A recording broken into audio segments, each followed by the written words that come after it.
Hey, so I've been doing some thinking, looking back on the past couple of years and some of the massive changes I've been able to make in my life and in myself. And I asked myself, what were those aspects or elements that were most attributed to my growth? And I'd have to say that there's really three main things that stand out and that I'm just such a big advocate for. And that is, firstly, mentorship.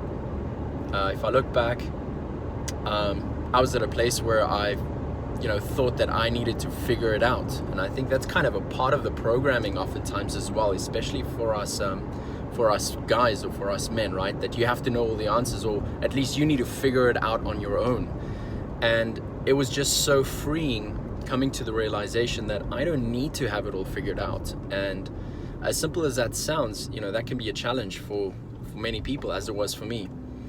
And so there was a guy stuck in the road there, and so hence the pause. Anyway, so when I first started embarking on this journey a couple of years ago, exploring this vast domain of personal and professional development, wanting to build this business and everything, it was overwhelming, and it was just so refreshing when one of my friends at the time, Adrian, became my mentor, somebody who had already achieved kind of the next level in terms of what I wanted to achieve, was already living the kind of life that I wanted to live in many ways, building the kind of business I wanted and helping people in the way that I wanted to help people, and essentially had become the person that was able to achieve that.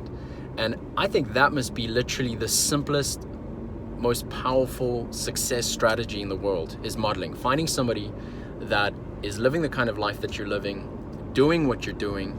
Of course, somebody that's able to transfer that knowledge and wisdom, somebody that cares about you, somebody that is as invested or even more so invested in your success than what you are, and find a way to work with them. I remember when I first entered mentorship with Sebastien, I came up to him after a conference that he did. He was speaking on an extremely powerful topic, and I just came up to him and I asked him a couple of questions, and then after that I said, hey, what do I need to pay you for your time? And I think when you have that approach, you communicate in many ways that you're frustrated with your current results and what you're doing, and also that you're inspired to take the next step, to get to the next level and to follow this person. And so who's one person that you can think of who's living the kind of life that you want to live, and how can you make a way to enter mentorship with them? That's it for today, and see you tomorrow.